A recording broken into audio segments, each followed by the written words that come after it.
Good late morning to everybody. I'm the moderator with no name, but it's John Defterius. It's a delight to be back, and I'm very delighted to be doing this session. Please come all the way down. This is an excellent group getting the opportunity to look at the FID for hydrogen projects itself. You see the names, so I won't introduce them one by one. I'm going to invite, we have so many people on the left in the dark, if we can have people move to the front tables. They're not exclusive to anybody. Feel free to come closer, and I think it would help the panelists to see those in the audience as well.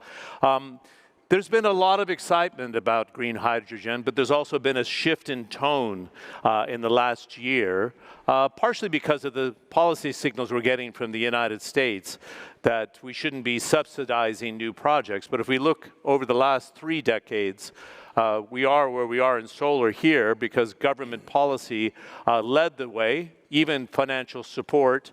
The same would be said for wind, and we have to kind of decide, is hydrogen crucial in manufacturing and in transport? What does it take to get it from the pilot stage that we see around the world today? This group is phenomenal in where they see the signals today. There's some 500 projects targeted to over $100 billion around the world. Are they true FID or are they pre-FID, and what does it take for them to come to the market? Give a nice round of applause and welcome the panel to the stage. It'd be great. And I'm glad we have terrific turnout. I'm going to ask the organizers if we can extend the clock to 40 minutes because we have 5 really fantastic specialists on the table. And I want to give the same question to the group, and it doesn't need me to repeating it, but what stage, Mr. Kanehana, particularly because you're a large-scale potential producer and you have some very interesting demand signals, we talk about the kind of 3 legs of the stool in our green room discussion. Everybody brought up innovation. We got to get to large volume. We need policy. And then we know that the offtake price is very expensive. So how do we get from where we are today in that 500 projects around the world to completion? Do you want to take it from the Kawasaki point of view? Thank you very much. Thank you very much, John. As I explained last time, we completed so-called the pilot test, which we built the small ship. Just lean into that microphone a little bit, Mr. Kanehana. Thank you. I'm going to invite you to do the same. Okay. Audrey, the microphones need to be pretty close to you and straight. Can you hear? Mm-hmm. So we completed so-called the pilot test, which we built so-called the Swiss Frontier. It's a vessel which can carry the 75 tons of liquefied hydrogen. And we completed 3 round trips between Australia and Japan with this ship, fully loaded with liquefied hydrogen. So we found it's feasible to carry the liquefied hydrogen between the continent. Now we are in the next stage, which is a Japanese government-funded Green Innovation Fund project. It's Japanese government will subsidize $1.5 billion. We are going to build a big ship that can carry 2,500 tons of liquefied hydrogen.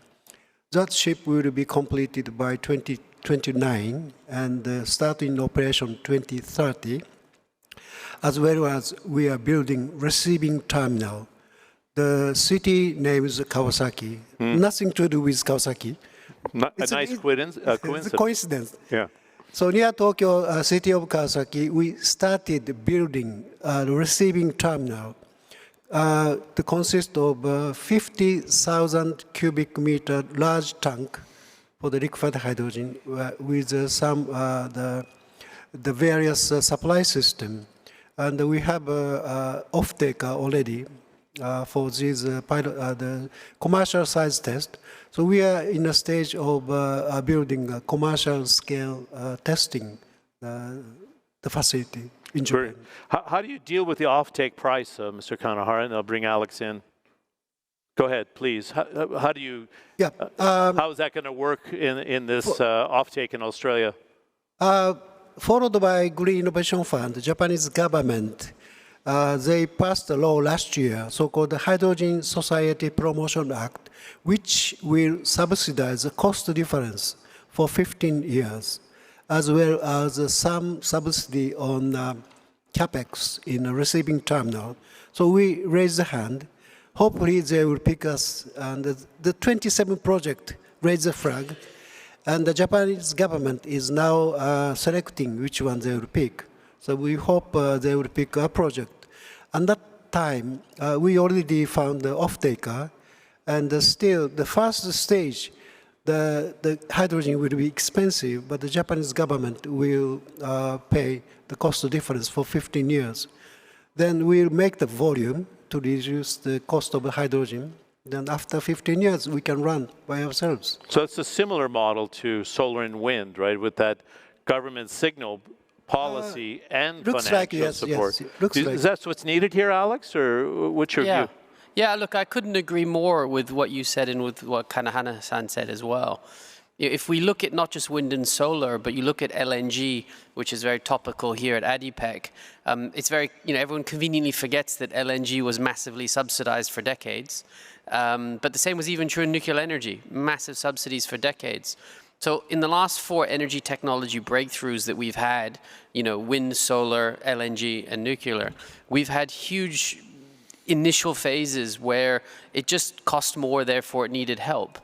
The first wind farm that I worked on that connected to the grid 26 years ago in the UK, we were 3 times the grid price at the time. And yet, these projects snowballed and now they're cheaper than everything else, right? And obviously solar is an incredibly successful, similar story. So, I think green hydrogen, we would expect to see the same thing happen. Now, I think 3 years ago, everybody got a bit carried away and thought we would just sort of snap our fingers and all of a sudden green hydrogen would sprout like mushrooms. And what we're now seeing is it is difficult, but it is possible.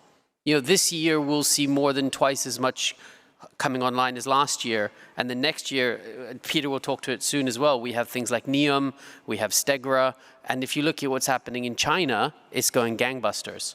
So the idea that green hydrogen is not accelerating is false. It's absolutely accelerating. It's just that it starts from a small base, and history shows us that it's going to take probably longer than we would like. Okay. Just a quick follow-up before we bring Audrey into the conversation. What is the technological advantage for green hydrogen? What's the case you would make that deserves the subsidies? Last year at the Abu Dhabi Sustainability Week, we had His Excellency Mazrui, Minister of Energy here, and kind of the view was we shouldn't be subsidizing. Why are we subsidizing? We have a market of natural gas. We have oil. Nuclear is coming on a very large scale. What's the case you would make? I'm going to invite the panel to contribute on that point, why green hydrogen is necessary. Well, I guess it's a decision society has to make. About 2/3 of the energy we consume as a society is done in molecule form. So we can solve the electron decarbonization issue just by doing what we're doing with wind and solar. But 2/3 of what we use is actually molecules, and we haven't even started to look at those. And green hydrogen is the only way to do that. So it's not a question of what technology needs to be used. There is only one choice ultimately to decarbonize molecules, which is you electrify the process or you use a green hydrogen base case. So if that's the direction we want to go in, then that's what we must do. I'll give you one sort of statistic that puts it in perspective. If you think of the entire emissions coming from the steel sector globally, if you were to take every wind farm and solar farm built in history up to last year across the entire planet, and you used that renewable energy to make green hydrogen and use that hydrogen to decarbonize the steel sector, they'd about match. So you look at the scale of the problem ahead of us. That's just one sector, steel. And yet it would take the entire renewable energy capacity up to last year to decarbonize it. And you project that into transport, as Kanehana-san was talking about. You project that into industrials, refineries. You look at the scale of the problem. We can bury our head in the sand, or we can do what we've done before, which is begin the process and just know it takes a bit of time. Good. Ellen, I'll come to you after Audrey. Please pick up on it and then bring Peter into this. What's the role of refire in this, Audrey, and the things that Mr. Kanehana and Alex talked about here in terms of getting these FIDs from the pre-stage to the concrete stage, please. Great. Thank you for that question, John, and it's a privilege. You have to lean in, please, Audrey. Okay. Thank Thank you, you. John, for that question, and it's a privilege to be speaking amongst my esteemed panelists here. I come from a company called Refire. We're headquartered in Shanghai. And where we are based, we have been working diligently in promoting hydrogen production, but also at the same time use case. So how do we get that into FID with the context of regulatory incentives, as well as radical openness and competition from the industry sector, but looking at where is the end use case at the same time. So, excuse me. So we have been promoting the transportation segment of the heavy-duty transportation segment of the hydrogen use case for the past 10 years. And as of now, Refire has shipped 8,900 systems that have been installed in buses and trucks. About 1,500 of those are buses, and about 7,000 of those or so are trucks. So we're seeing that the deployment of hydrogen in a sector that's hard to abate within the transportation realm is becoming viable. And this is thanks to a continuity of the mandate that's been driving decarbonization in industry, in energy, as well as in transportation, using hydrogen as a pillar to help us to reach a milestone that we are today, and we will continue to accelerate this race. So in the recent announcement of the next 5-year plan in China, hydrogen has again been identified as a pillar to further help to decarbonize industry, energy, and mobility. As of last year, China is already the largest consumer and producer of hydrogen, and the country has produced about 50% of the world's green hydrogen, and that mandate, as testified in the recent announcement of the next 5-year plan, will be carried forward as planned, and more of the industry sector plan will be announced fairly soon. So does that bring the price down, Audrey? Does it have to live with support from the Japanese government or support from the Chinese government to move the needle, or not? Yeah, so in addition to what I've just mentioned about the support program within China, Kanehana-san had said that, in Japan, we have the Hydrogen Society Promotion Act, and in the EU, from the Green Deal to the EU Innovation Fund, there's a lot of government support and partnership that come online to support this industry going forward. So yes, that is a partnership that we need to look deeper into. And the pricing, because of this continued effort, I'll give you a case in China that on average, last year, by 2024, the production price of hydrogen has been around $4.15 US per kilo, and the sales price at pump on average has been $7.15 US per kilo. There is still room to optimize in order for us to decarbonize sector by sector. The way that we look at it, starting from heavy-duty mobility sector, is because on parity with diesel, at about $5 to $7 per kilogram, in certain use cases, you're already reaching cost parity. But as we go down to the different industry sectors, still ammonia and others, the price of hydrogen needs to come down even further for the consumers to be willing to voluntarily adopt this technology to decarbonize their industry and still reaching their bottom line. So that's an effort that we as a collective, industry collective, have to reach in terms of technology advancement and looking for cheaper, more abundant renewable energy, therefore can produce more of that electrons and be transported in viable ways to the point of use and in the right suitable point of use. Great. This is very interesting. We should circle back about, China has such a dominant position in EVs, right? And where does hydrogen work for the consumer? Go ahead, Elena, you're eager to jump in and delighted that you are. Yeah, I first of all want to come back to the two questions you have posed. Yes. Here on this panel, I think we are all believers in hydrogen. Topsoe definitely is. We are a company that delivers solution to decarbonize, including all forms of hydrogen, whether it's blue or whether it's green. And then to your other question, let me make one more point. We actually inaugurated last week a 500 megawatt electrolyzer, solid oxide electrolyzer plant in Denmark that is there to support green hydrogen production. So we are true believers. Second point, what role hydrogen will have in the future, and is it right to incentivize it at this stage? My answer is again, yes, and I see no contradiction with what has been said actually at the opening welcome speech, which is about energy addition. And if we look just at the sheer amount of energy, of power that will be needed in the future, all forms of energy will be needed, including hydrogen.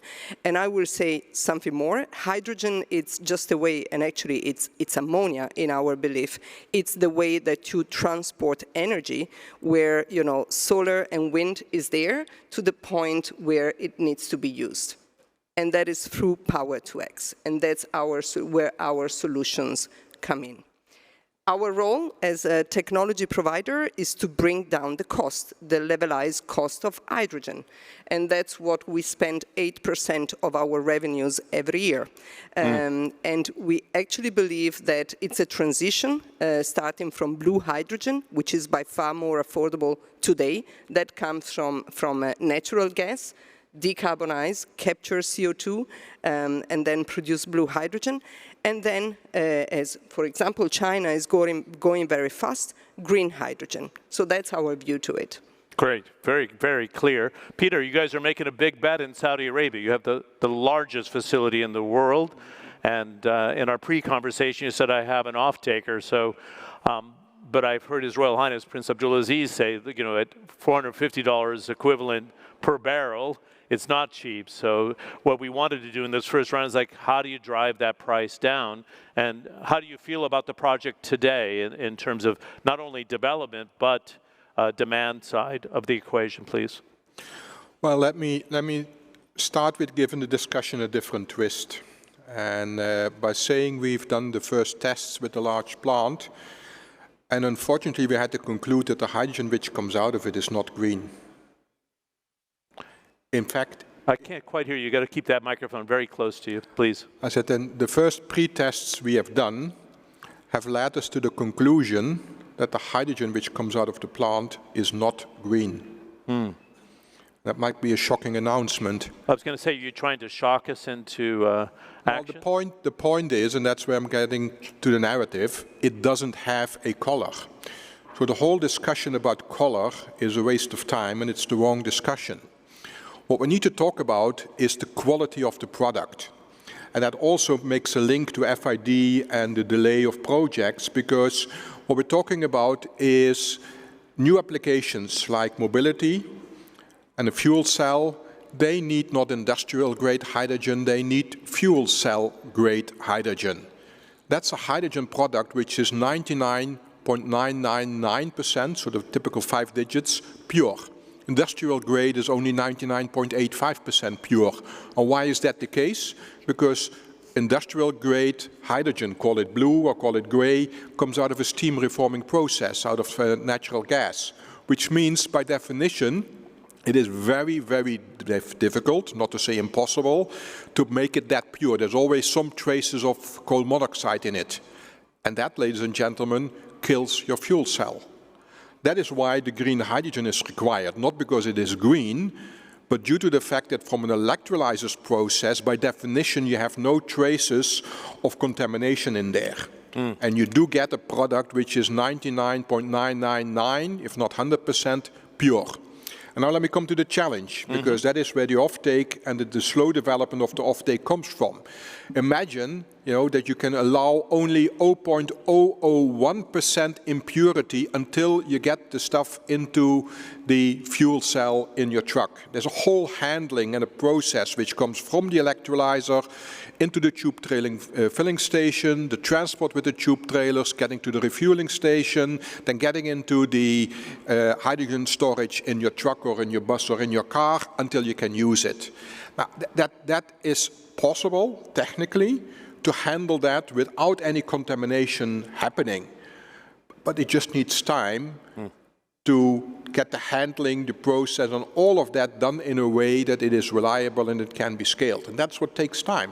This is very high tech, it's very innovative, needs to be very pure, and the handling of that has been grossly underestimated up till now, and that is what we now need to work on. That's why things are slowing down a bit, but they will get there, because this is not rocket science. This is doable. It's not inventing something completely new.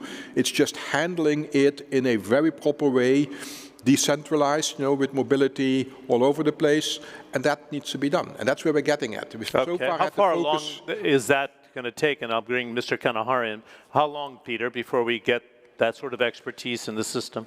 But the point is the journey starts with the first step, and the first step is the production of hydrogen through electrolyzers. Now that's where we embarked upon, and in NEOM, in the joint venture with Aqua Power and Air Products, we are getting a large plant into production by the end of next year. Because it is not only a question of a pilot and a small electrolyzer, you need volume, because you're not setting up a refueling and a hydrogen infrastructure for mobility only for one truck on a Saturday afternoon. It needs scale. And that's always been the conundrum, because we didn't have scale in production, we couldn't get at scale into the handling of this. Now we have the scale in production, and now the next step needs to go. But you can't do the second step before the first step is completed. Okay, Mr. Kanehana, you had your eyes up and you're ready to jump in. Peter is right. The FCB requires very pure the hydrogen. And we signed a memorandum of understanding with Daimler Truck last year. What they're looking for is to run the liquefied hydrogen truck, the heavy truck. Because if they use a liquefied hydrogen compared to the gaseous high-pressure gas hydrogen truck can run like a 700 kilometer with a one charge. But if they use a liquefied hydrogen, a very recent technology using the latest FCB fuel cell, they can run 1,500 kilometer with one charge. So they're looking for the liquefied hydrogen, and the purification process, liquefied hydrogen is the easiest to get the pure hydrogen.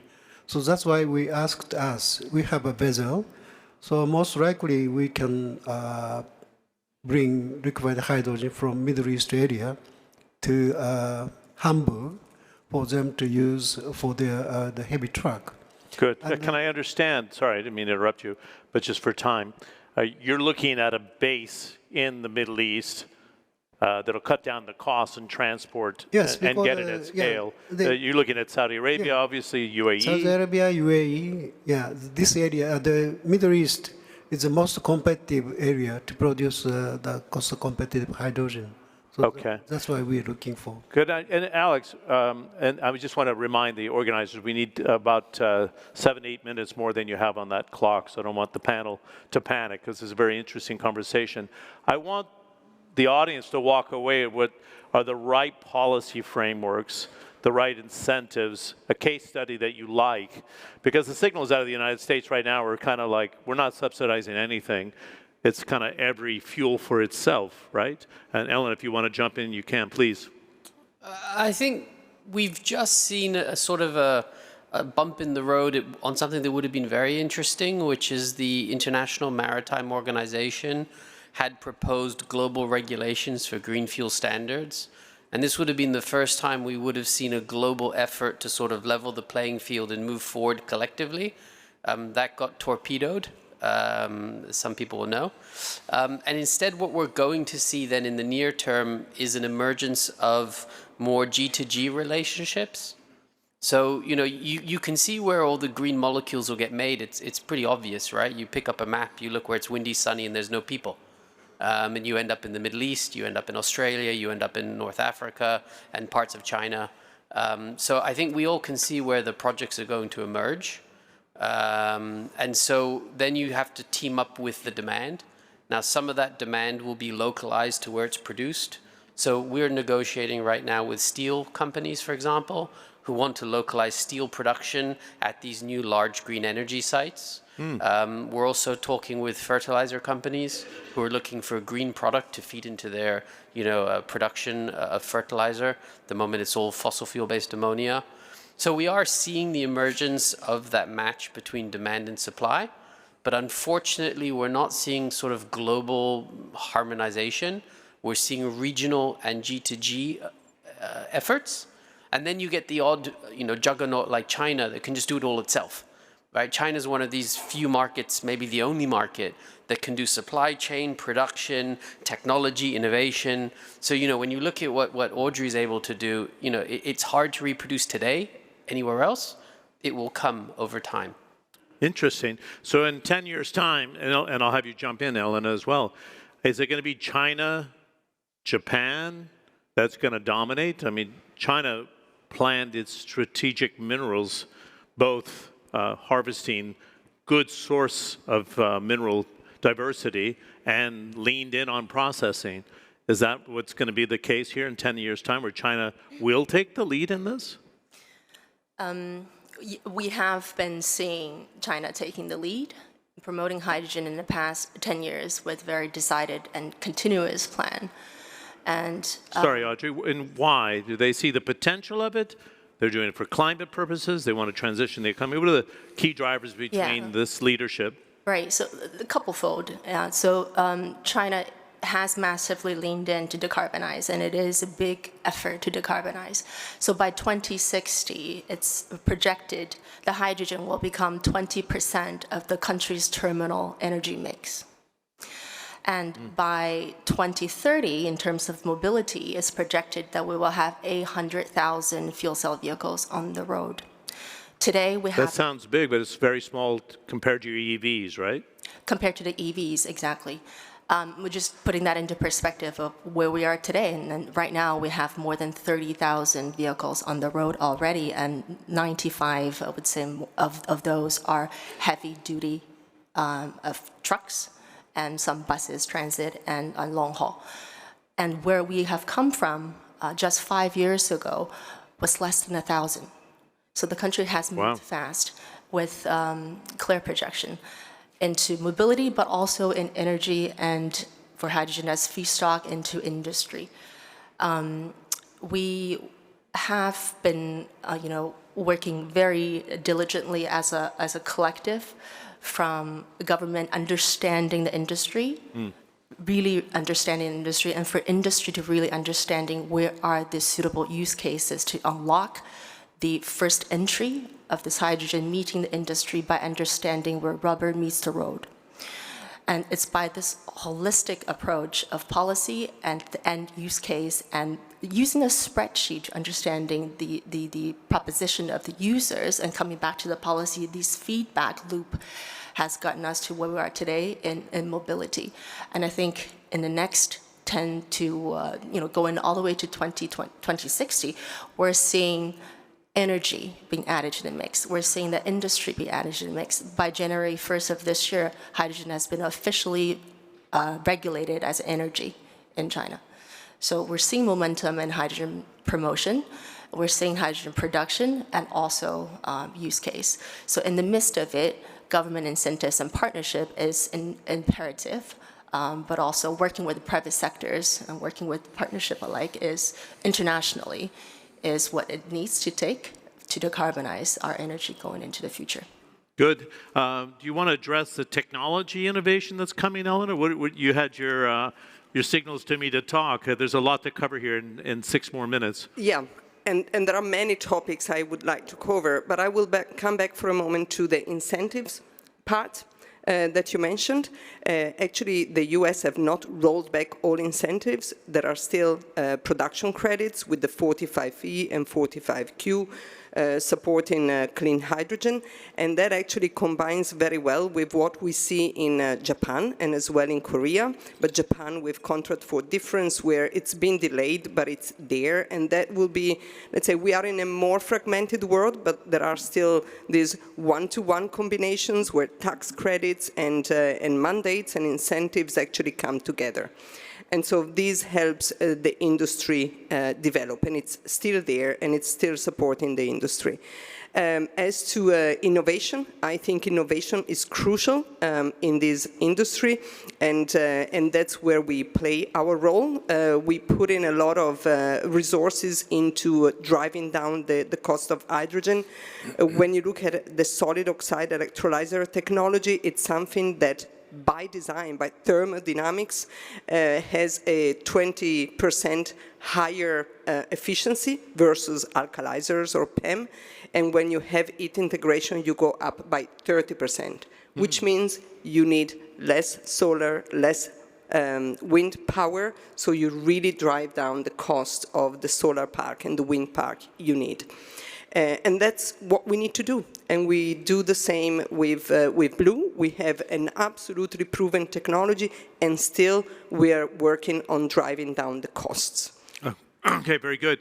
Peter, hydrogen, you noted here to me, hydrogen competitiveness isn't just cost, it's the whole ecosystem. And how do you get that scale of an ecosystem? And most would look and say, why is Saudi Arabia bothering with this? Yeah. You know, Aqua Power's done extremely well, solar and wind. You've got abundance of oil. You're going long on natural gas. What's the base case for the kingdom in that ecosystem? Well, you tapped on it already. Aqua Power does a lot in solar and wind, but you cannot transport all electrons to where they are needed. Right. And secondly, not all energy is consumed in the form of electrons. Yeah? And do you want to export the electrons and then convert it to molecules? Why not converting it to molecules in the kingdom? Because what you need, yeah, and I would say the kingdom as a placeholder or as example for the Middle East, you need for a lot of green hydrogen, a lot of renewable electricity, which means a lot of space.